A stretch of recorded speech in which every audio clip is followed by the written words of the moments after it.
His last match on the ATP Tour. The former world #1, who's won 6 Grand Slam events, was beaten by fellow Swede Nicholas Colty in straight sets in the first round of an event he's played every year since the age of 16.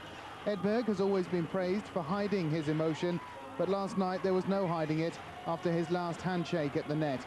At the end of a 12-year-long career, it wasn't quite his last appearance. He'll line up for Sweden in the Davis Cup final against France in Malmö at the end of the month. Plenty of feeling on the streets of Stockholm this morning.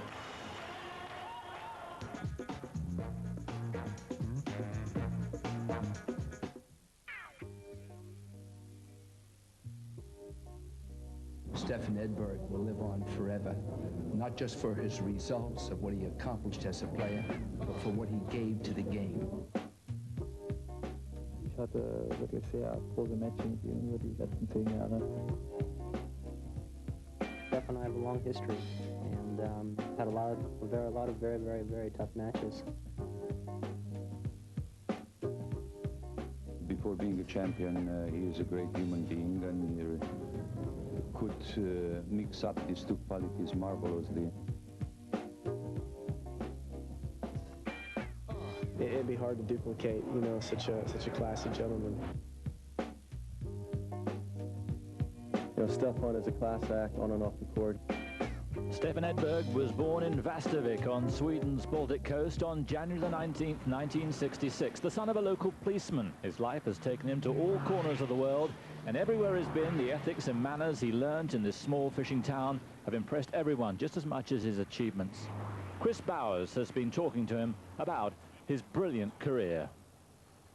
Stefan, do you remember when you first played tennis? Yes, I do. Actually, I remember the first time I went to one of these sort of introduction days back in Västervik when I was 7 years of age. And I really hadn't hit tennis ball too much before then. But it was at the age of 6. I was just turning 7. What got you into it? I think, you know, in the beginning I only played once a week just because one of my friends were playing tennis too, and obviously I thought, you know, I had a good feel for it. I actually wanted to stop because my friend wanted to stop as well, but they sort of talked me into continuing, and I think, you know, after I spent sort of half the season playing once a week, sort of got invited to play a lot more in the summer, and then they wanted me to play matches. I started playing matches, I started winning matches, and that's how you get hooked on a game. And sort of when I got to 9, 10, 11, at 11 years of age, you sort of start to compete on a nationwide base. And when I was 11, I was unseeded. I won the biggest junior tournament, which is called Donald Duck in Sweden, which sort of is a big event. And I came from nowhere. I won it there, and that's sort of when you knew that you were good in your age group. You were the first person ever to do the Junior Grand Slam. Did that surprise you, or did you just feel that everyone you played you could beat? I don't know. I just took one tournament at a time. I was 17, and I sort of turned professional the year before, so at that year I sort of was playing some pro tournaments. I was sort of mixing playing in junior events and playing the tour at the same time, so I think I had an advantage. And you know, like I said, I've always been good in my age group, and I felt that at least I could win, you know, 1 or 2 of them, but you know, I never thought about winning 4 of them. It just happened so quickly. I didn't really think about it that much. Along with his mates Jochen Nystrom and Mats Wilander, his first glory days came at the end of '84, the Davis Cup final against the USA. Oh, great shot, and saw McEnroe intercept and hit it down the line. 4th match point. Oh! The racket goes miles in the air, and the two embrace each other. What a night of celebration for Swedish youth this is.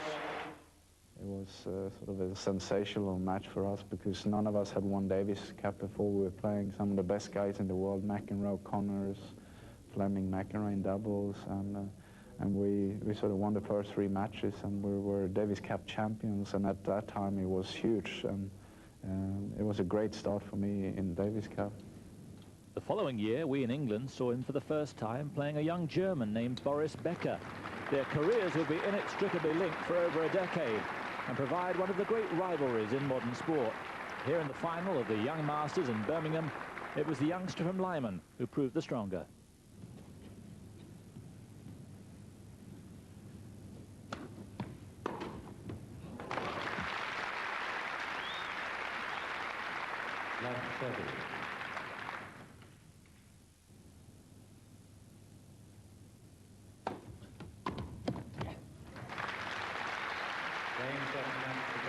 Later in the year in Munich, Edberg was to get his revenge as Sweden won the Davis Cup.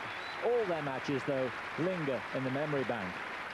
I think I played him when I was about 16, actually, 15 or 16, and I think we played in New York in one of the, I think maybe it was in the Rolex tournament, and that was the first time we met, and then we played a few times as junior. Funny enough, the year that I won Junior Wimbledon, I played him at first round and beat him. Both of us were good as juniors. We sort of came out at the same time, but I think it wasn't until 1985 when a lot of things started happening. First met him, I think in the ATP event in Geneva. That was in, I think, in 1982 or 83, or 83 probably, and he got a wild card there. I remember, like, we shared a room when he was like 16, I was 17. Well, he was 17, I was 18, and we played qualifying in Aix-en-Provence. And I remember, you know, we both didn't have any money, and it was a different time then.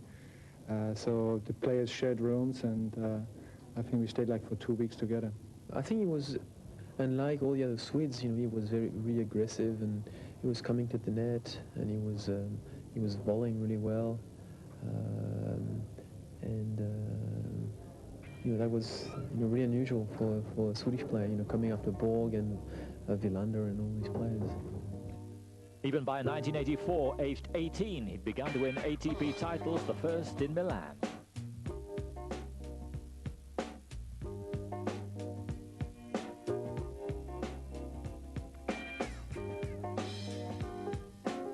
So you won your first Grand Slam title in Australia. What do you remember about that one?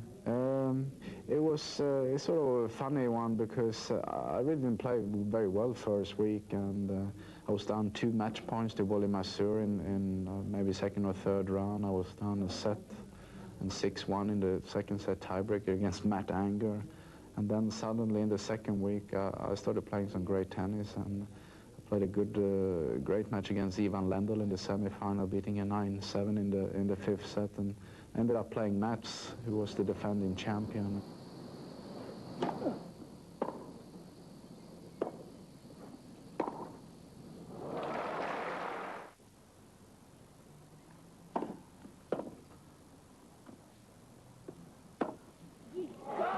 Game, set, match, Edberg. It was a little bit of a surprise, but you can never expect when you're going to win your first Grand Slam.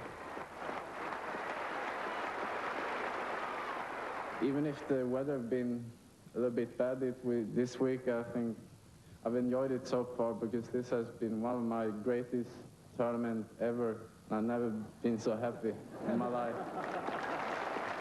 You never won the Australian on the rubberized hard court. Do you feel that, although you won the Australian, that's one that you'd really like to have added? Oh yes, I think I had lots of opportunities. I think, if I remember, I lost 3 finals there, and I think I had the greatest chance in 1990 when I was in great form and I had to stop the final because of injury, and I was playing Ivan Lendl, and you know, I had a great chance of winning that year. Then I lost 2 years to Courier. I had a lot of semi-finals, and I couldn't quite get it there until I won the doubles, funny enough, in 1996. Edberg's partner in that doubles final, the multi-talented Czech Peter Korda. It was the 3rd Grand Slam doubles title of his career, and one that clearly meant a lot. So at least I had 1 win on that court, but it was a court that I did like playing on. His singles career, meanwhile, was going from strength to strength.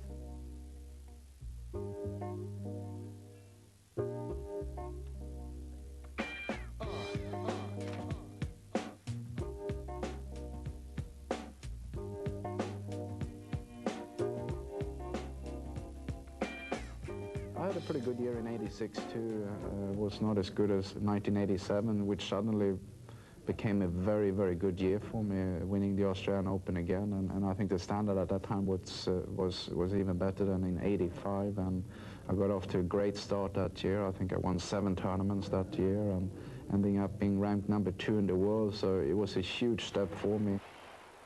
By then, he'd forged a relationship with an Englishman, Tony Pickard. Gradually, their relationship grew into one of the longest-lasting and most successful player-coach combinations in the history of the sport. So how did it begin? I was asked to go and look at and talent spot him for Wilson Sporting Goods. I caught a plane and went to Milan and saw this young man, miserable-looking thing he was in those days, but still a fabulous athlete. That's really what attracted me to him. Oh, great shot. He saw McEnroe intercept and hit it down. He's helped me not so much with the technical part of my game, because that was sort of almost fully developed. We made a few changes, but it was more on sort of the mental approach to the game, and on sort of how to sort of get the most out of yourself on the court and not showing your opponents what you're thinking and what you're doing. And so he was a great help in that respect, and I think that helped me over the next few years.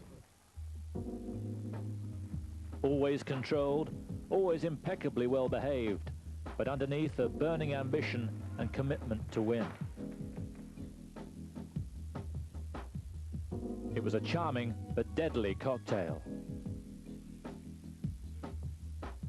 Some people say that you have to be almost an idiot to be #1, or you have to be really focused, and you have to be, you know, don't care about anybody.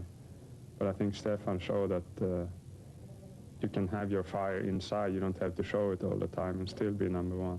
You know, I always kept a lot of emotions within myself, and always sort of had a little bit of a poker face, and that's the way I am, and that's the way that I play my best tennis. I see a lot of guys who make the top 10 with a better game than Stefan, and that's what was really impressive, overall about his career, is all the amount of trophies he had and titles, with in a way some of the weaknesses he had in his game. In a way, I think it's right, because I've always believed that you should use your strength, and that's what I've done, because I've always known that I've been much better moving forward and moving from side to side, and I've developed some good base, and that's playing serve and volley, and that's obviously been my strength, and always, a lot of people have said that my forehand has been a big weakness. I wouldn't say it's a big weakness, but it's a shot that I don't miss much with. I think that was the case in the beginning of my career, but it's something that I did improve a lot, and I think it's the same with the returns. I probably hit a lot of more returns back than a lot of people. There's not a lot of pace on it, but the way that I play tennis has been sort of moving around the court and relying on my quickness and my reaction, and sort of reading the game and cutting off the angles. So you've got to use what you do best. And he did what he did best at the greatest tennis arena on the planet. Winning Wimbledon was a title that I wanted to win. I knew that I had a chance. The Kremlin overflowing with tradition. July 1988, it's 22-year-old Stefan Edberg's first Wimbledon final. His opponent, Boris Becker, match point Edberg.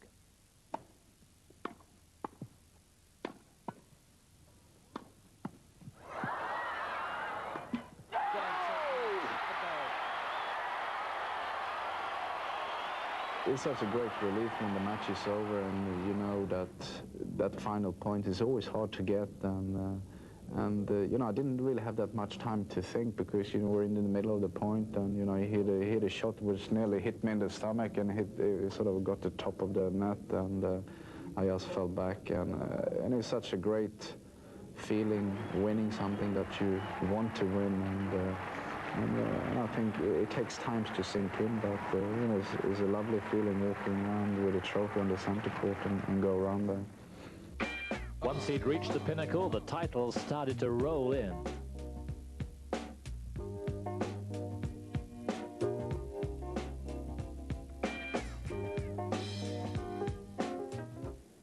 The The one regret in his career that he never won the French. The closest he came was in the epic 5-set final in 1989 against Michael Chang.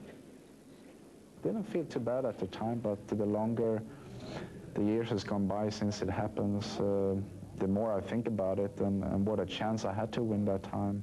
But it wasn't like I played a bad match. It was just a lost opportunity for me. In that last set, I think we were both tired. I think Stefan was a little bit more tired than I was, and yeah, I played a pretty good game to break him in the last game of the 4th set, and he played a great game to break me the first game of the 5th set. And what seems to stand out in my mind is that he hit a lob winner to break me, and Stefan went up like that, and it's a pretty vivid picture. And from there, I think Stefan started to get a little bit tired. After being 2 sets to 1 up, here at 2-5 down, 5th set, the Swede was staring defeat right in the face. At the age of 17 years and 3 months, Chang had become the youngest ever winner of a Grand Slam title. Edberg was never to get that close again to the one Grand Slam title to elude him. He came out of nowhere, and you know, watching his matches, you know, winning against Lander was unbelievable how he could win that match, and maybe he was meant to win that year, who knows. I think we will all miss Stefan in Paris, and even if he has won our Grand Slam title as a junior, we all remember that this final where he lost to Michael Chang, and it's a great frustration because I think that everybody in front, the crowd, the French crowd, would have loved to see him as a Roland Garros champion. That disappointment was soon erased in 1990, an all-conquering year highlighted by a second Wimbledon title and a final victory once more against Becker. It was a very crucial final, and it was really a match maybe I should have had sort of won in 3 straight sets, because you know, he came out a little bit slow. I was playing extremely well in the first 2 sets, and you know, I had a little bit of a letdown for 1 game. He got the break, and suddenly he was a different player, and you know, he drew back to 2 sets all. He got up a break in the 5th set, and suddenly I was sort of on a losing streak. And but then he made 1 mistake. I think he missed an easy shot. I got the break back, and suddenly, you know, I got some wind again, and you know, I got through that match, and it was a very important match in my career too. So here at 5-4, 5th set, Edberg at match point for his 4th Grand Slam title.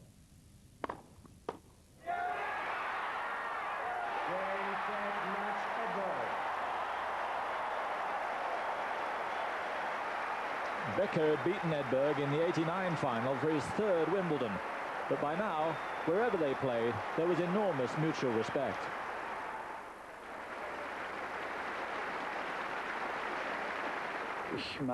Becker saying, during the last 10 years, I've played some great matches against him. I like him a lot. He was always a fair sportsman. Now, Wimbledon was the first of 4 successive titles for Edberg in that summer of 1990. Win number 2 in Los Angeles.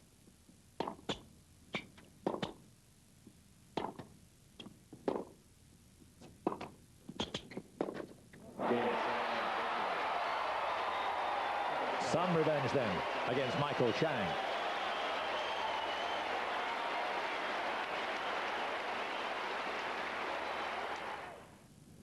Cincinnati was to be another milestone in Stefan's career, the place where he finally became officially the world's #1. The final against the irascible, voluble, but mighty difficult to beat Brad Gilbert. So in his 8th year as a pro, Edberg was at last the leader of the pack.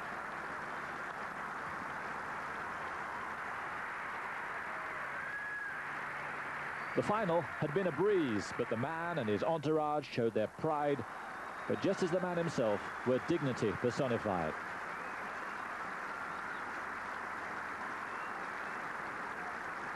This is always going to be a very, very special week for me in my entire life, I think, because of a couple of reasons. Because I won here today playing very good tennis, and because I've achieved the #1 spot in the world, which, you know, has been a target of mine. 1990 then, a year in which he won 7 titles, became #1 in the world, and he did it with style.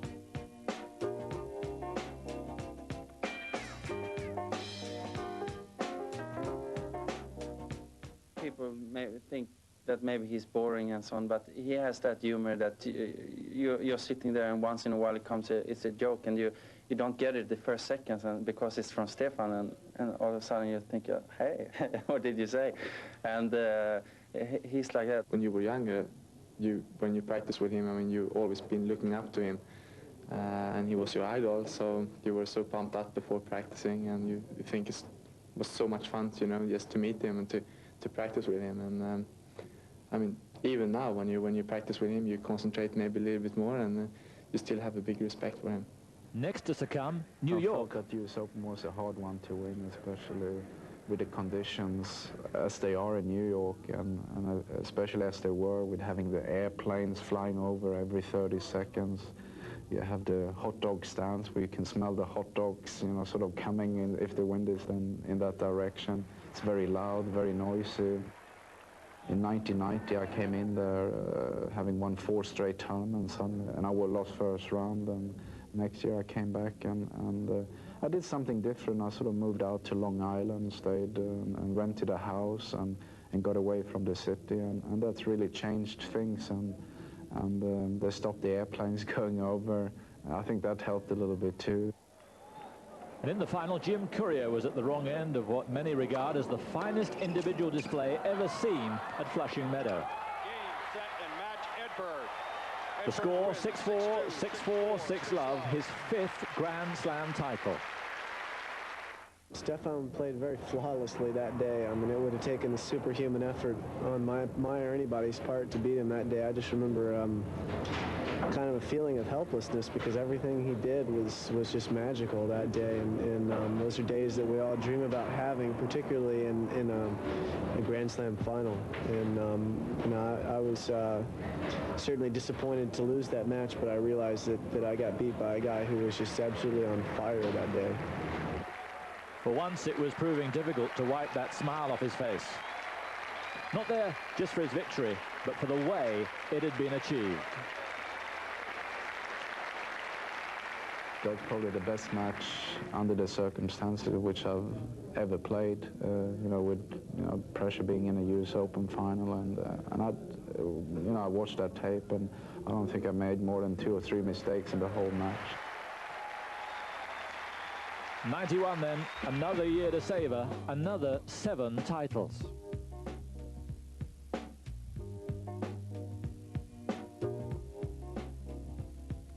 There was to be one more Grand Slam title. We'll be talking to him about that after the break.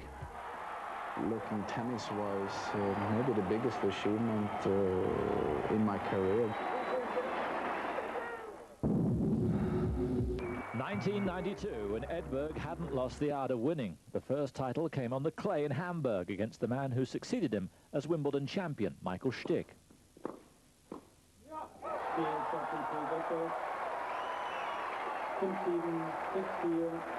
He may never have won the French, but Edberg could play on clay all right.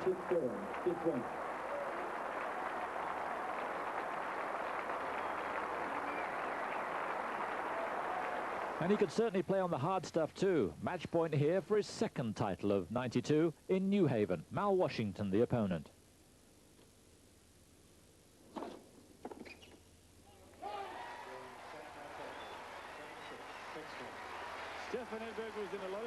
It was the ideal preparation for another peak performance at Flushing Meadow, only weeks away.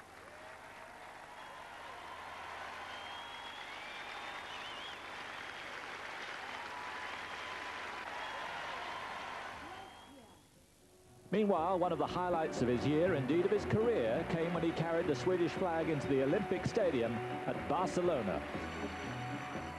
That was a great honor. I wasn't supposed to do it in the beginning, since you know, Ragnar Skarnoker, one of the guys, but he was going to compete the day after, so that left them with making decision who was going to do it, and obviously I was honored to do it because you know, it is a great feeling, and you know, it's a lot of national feeling to it, and it is really quite an honor. Edberg had been one of the trailblazers of tennis at the Olympics, winning gold in LA in '84 when it was an exhibition sport. In the cauldron of heat in '92, though, he went out early to Andrei Chesnikov.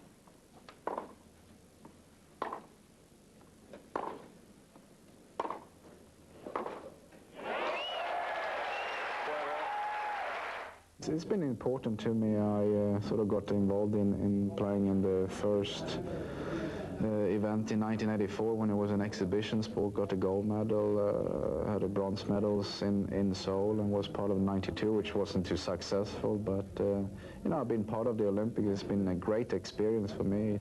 Another great experience came the following month against Pete Sampras.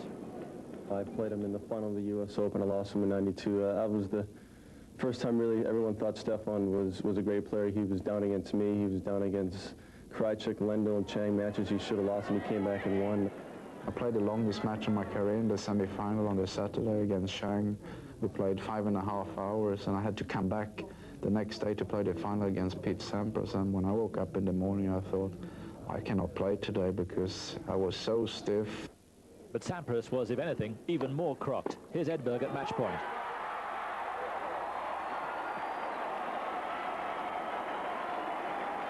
It had taken 4 sets and the best part of 3 hours after the toughest fortnight of his career. 3 times against Richard Krajcik, Ivan Lendl and Michael Chang, he'd come back from a breakdown in the 5th set. Now here, he'd beaten Sampras. No wonder they were so happy. One of the regular faces in the crowds during your 12 years as a professional has been Annette, who you married in '92. How important has she been in your career? No, I think she's been a great help and a great support throughout a long part of my career. And it is very important that you have people around you that you can trust. And I've had a few of those people, and obviously Annette has been one which has been the closest, and that's really important to have.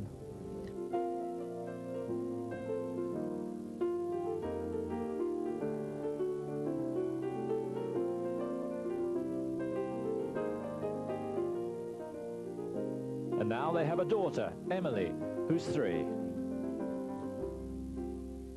Whether you like it or not, you're going to get affected by, you know, having a little baby, and you know, it's something that I always wanted to have, and I thought it was the right time for me to become a father, and something that I'm very proud of, and it does change the way you look at things, and but still, you know, tennis is very important. So what you do is that you sort of have to make a schedule where you put tennis, you do your work, and it's the time in between.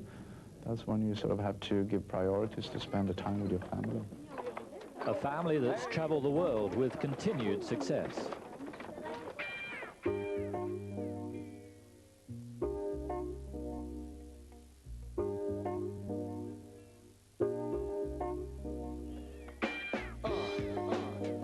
'93, though, saw the first signs that the Edberg momentum had been halted. His one title came on the clay in Madrid against the man about to be Spain's new sporting hero, Sergi Bruguera.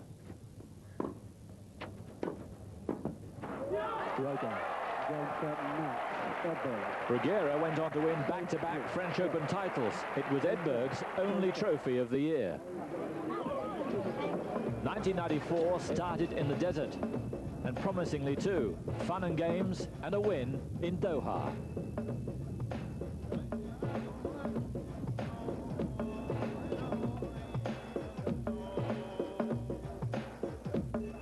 His opponent, the Dutchman, Paul Haarhuis.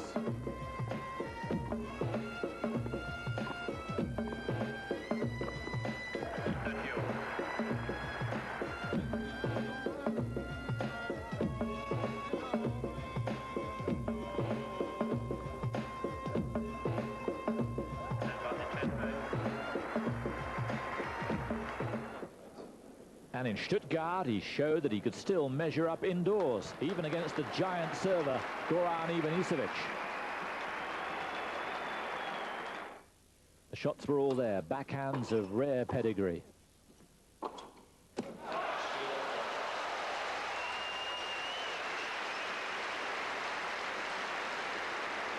He'll certainly miss this when he's gone.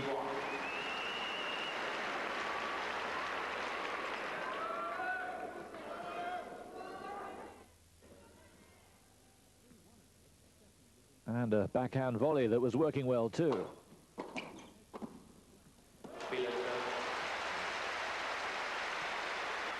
And he finished the Croat off with a running forehand that Sampras would have been proud of.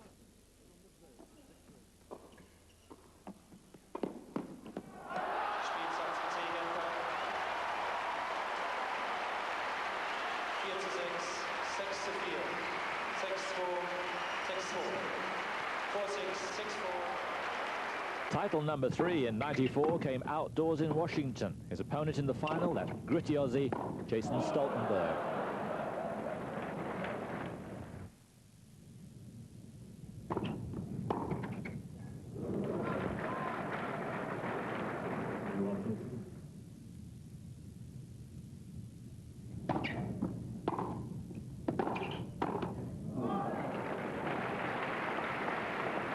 So, 3 more titles in '94.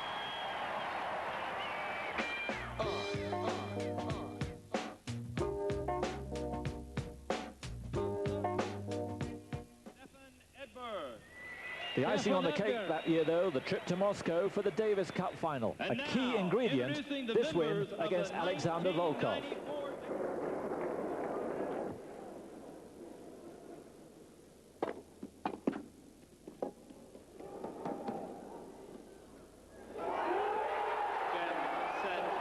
Sweden's 4th Davis Cup triumph, and Stefan Edberg had been involved in 3 of them.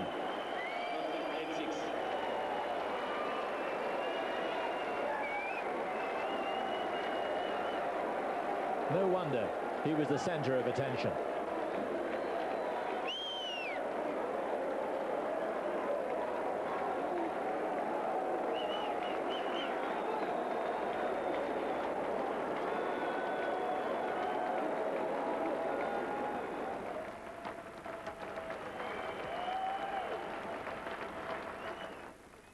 He may be an immensely proud Swede, but when he does get time off, home is in London.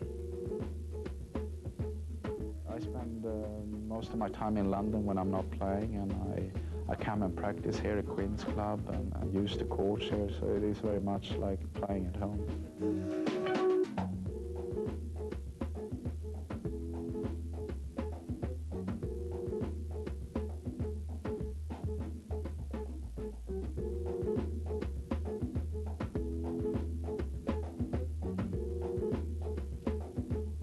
Well, it's sort of given me an opportunity to, to be in a place where I feel comfortable, and it's also given me an opportunity to live at home, playing the most important tournament of the year at Wimbledon. I like the people here, and I like the English humor, so maybe it's got something to do with it. It's one of my favorite dishes here in England. It's pretty good. Things did start to get distinctly fishy, though, in 1995. He did start well again, though, retaining the title in Doha. His opponent in the final, another genial Swede, Magnus Larsson. 10 consecutive years in the world's top 10, joining Jimmy Connors.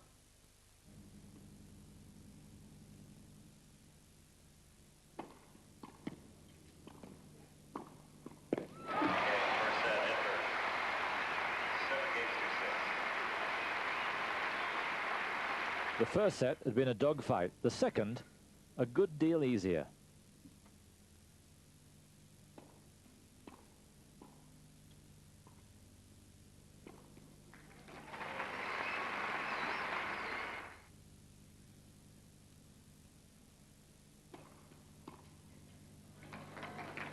Advantage Edberg.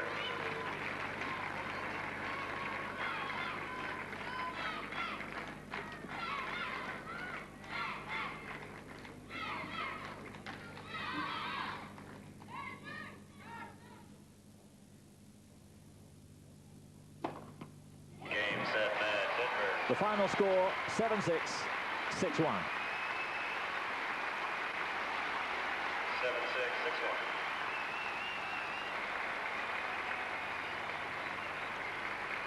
It's the last time Stefan Edberg has held a trophy aloft.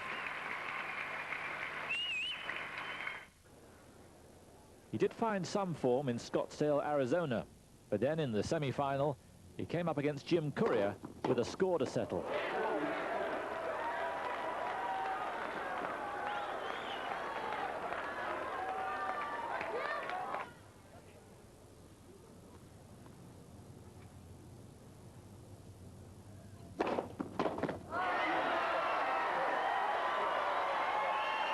Edberg had been finding out what life was like when both your confidence and your form is elusive. At the French Open last year, he ran into a rampant Michael Stich in the second round. It was a painful experience.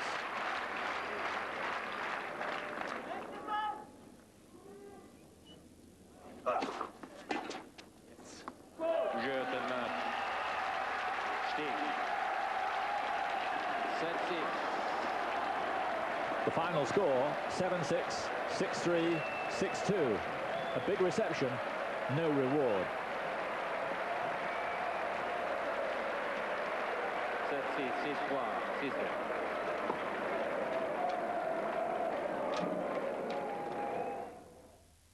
Here's one other appearance in a final.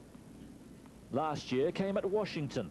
This time, the guy dealing out the punishment was a Mr. Agassi. Stefan knew the writing was on the wall. It was really 1995, sort of middle of 1995, when my game started to slip, and because it was still okay in 94, but you know, that's the way it goes. When did you make the decision to retire? Well, I had a thought in my mind, because I always felt that you know, I want to continue playing tennis as long as I can perform, as long as I feel that I can win Grand Slams, as long as I feel I am sort of in the top 10 where I feel that I belong, and that wasn't the case in 95, and I had a few bad losses, and losing to Dick Norman at Wimbledon second round really hurt me, and after that match I thought, what am I doing? Where is my career going? What's going on here? And at the same time, you know, his motivation was not as high as before, so I sort of made a decision towards the end of 95. It's, you know, going to be sad to see him go. I mean, he's a year younger than what I am, so he's already retiring. That's unfair. He wasn't really playing that well towards the end of last year, and maybe he didn't feel that he was going to get any better, and he, you know, he started losing a couple of matches, and he thought, well, maybe this is it, and then he announced his retirement, and then he's had a little bit mentally, it's been a little easier for him, and he's had a great year. He's played phenomenal tennis this year. Well, I'm sure that he can go on a little bit more, but I think he's making a wise a choice at this time. He has a lovely family. He's given an awful lot to the game. The only thing that he possibly could give if he continues is a few more wins here and there. I think he's leaving and now should come back to the game and hopefully be a coach or a Davis Cup coach or a spokesman for the sport and for little children. I think little children need Stefan Edberg a lot more than the tour does right now. Coming up, Edberg's final year. Fantastic this year, so it's been a very special year, and so it is a year that I'm going to remember. Sailing Spain. Roland Garros, Michael Chang, deja vu 7 years on, but this time with a very different script.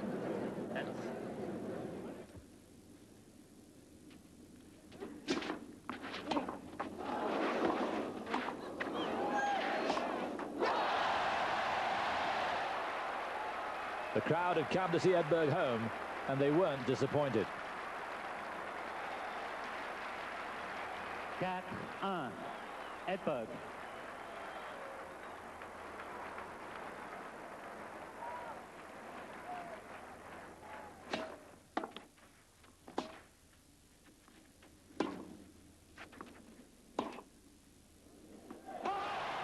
Set and match, Edberg. Many had fancied Chang's chances for the title, but Edberg, now with confidence restored, had a mighty win. I had most of the crowd on my side, and that felt good. And you know, I played some of the best tennis I've ever played on a clay court, and so it was a great match, and a little bit of a revenge, even if I would have liked to won in '89 instead. I think Stefan was obviously very eager to play the French Open. He knew it was his last time that he was going to play the French Open, and it was the only Grand Slam that he's never won.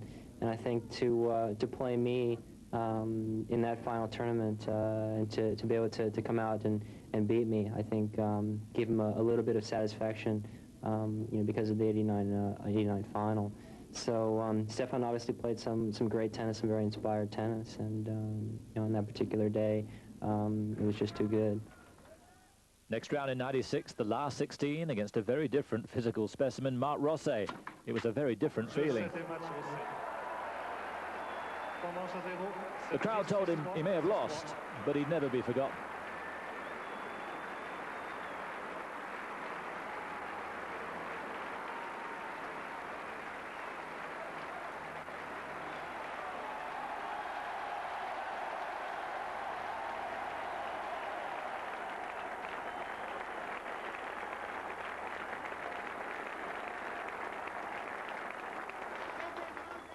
He was receiving the same kind of reception everywhere he went, and at Queen's, just a stone's throw from his home, he very nearly won the title. 3 tremendous wins, the first against Ivanisevic. Game, set, and match. Edberg.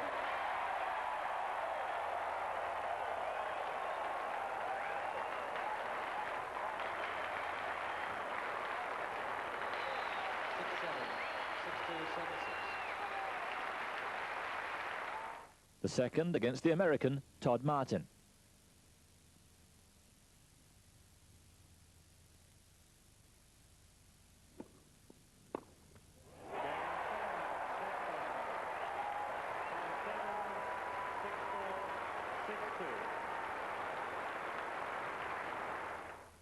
And the third against a man suddenly finding his feet on grass, Thomas Muster.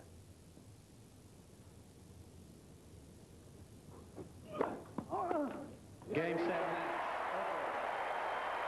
6-7, 6-3, 6-2. It was a great tournament at Queen's, and you know, I ended up playing Becker in the final. He was a little bit too good on the day, and but I played some great tennis that week, and you know, I played a lot of years at Queen's Club. I played every year since 1984, I think, and it definitely was one of my highlights for this year.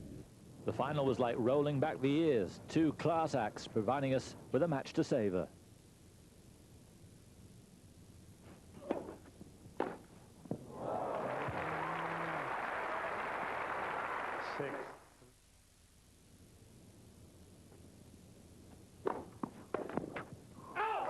Game, set, match. Becker, 6-4. It's the only year he's failed to win a title since 1984. His consistency has been truly amazing. What else could he have done?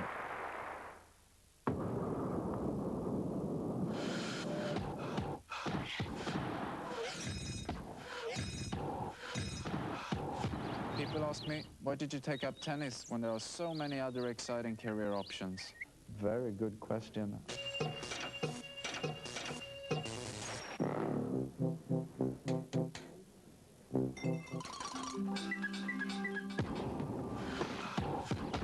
Well, it's a job. I never sort of dreamt about being something like, you know, like a policeman, like my father. I really don't know. I want to be something in sport, and I think that always was a dream. And you know, I was lucky to fulfill one of my dreams. And since I started with tennis in such an early age, and sort of started at the professional level at 16, you know, I really didn't have much other thought than being in tennis. Did you expect the flood of praise, gifts, plaudits, appreciation that you've had throughout this year? I didn't quite know what to expect because, okay, I've been around for a long time, played a lot of tennis, but the appreciation by all the people and also as well as the people working at tournaments, and it's been fantastic this year. So it's been a very special year, and So it is a year that I'm going to remember, and it has been a pretty reasonable year. I think I played some great matches, and so there'll be a lot of memories. The Parisian crowd had one more chance to say goodbye. It came last week indoors at Bercy. His last match was the quarter-final against the man he inspired, Thomas Enquist. There were some lovely touches and some poignant moments too.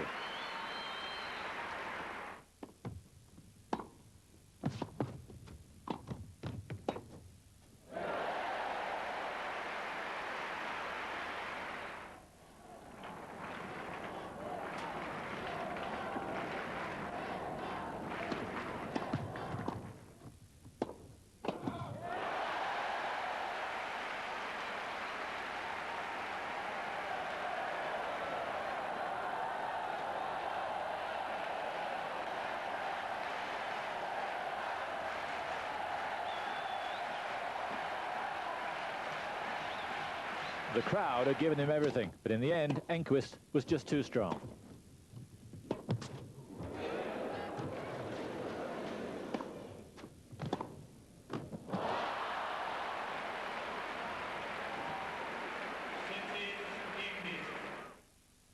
And here, after 2 tough sets, he'd beaten him.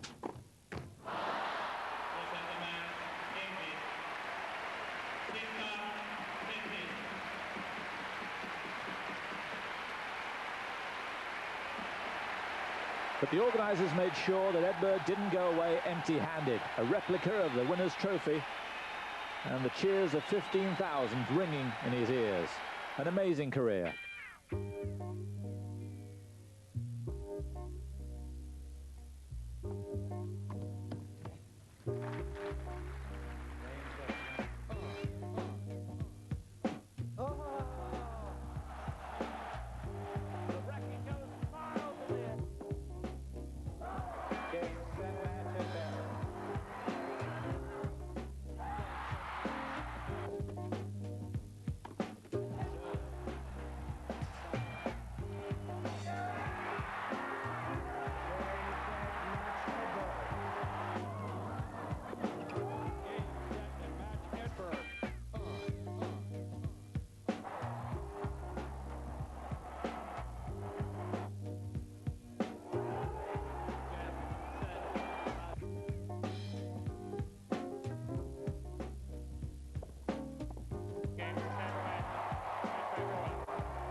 I really wanted to finish my career in Sweden because that's where it all started, and playing in Stockholm is going to bring back a lot of memories because as a young kid I just came up there, watch the guys practicing the week before, playing qualifying as 14, 15 years of age, and you know, I played there every year since 1982, I think. It all comes to an end at the Davis Cup final. It's been a fairly emotional year, but it's going to be quite emotional, isn't it? I think it will be. I really haven't thought about it that much, but it could be a great end to my career if we are to win it. It's still going to be a good end even if we lose the match, but you know, I just have to approach it in a professional way and keep doing the things that I've done for so many years. Well, Stefan, you will always be remembered by me and hopefully by thousands and thousands of people throughout the world, that you are a total man, and I thank you for being so gracious in what you've given to the game, because I've learned from you. I only wish I could put some of you into some of my students. Thank you, Stefan. Anytime you can get compared to Stefan, whether it be as the way he is as a person or the way he is as a player, it's a compliment, and he's set a great example for all of us, and I was fortunate to witness his career both from television when I was a junior player and a college player, and as a peer. For me, it counts much more the man than the tennis player, and I cannot see too many personalities as pure and generous like Stefan Edberg. Michael saying it's not possible to copy someone like Stefan. What he did in tennis and the way he played is outstanding. We'll remember him as one of the top players in the world. Now most of the players, unfortunately, work a little bit more like me, which is they just slap the ball silly and aren't quite as elegant as Stefan is in doing it. And I think that's really his elegance and his class are something that I think we're going to miss. But I've said it before, if they remember it as a champion, as a sportsman, as a gentleman on the court, that's quite okay with me. 41 titles, 6 Grand Slams, but so much more. Indeed, in tennis, we wonder whether we'll see his like again. A man who competed at the very highest level with so much success, and more important, with so much dignity and grace. Stefan, it's been a pleasure.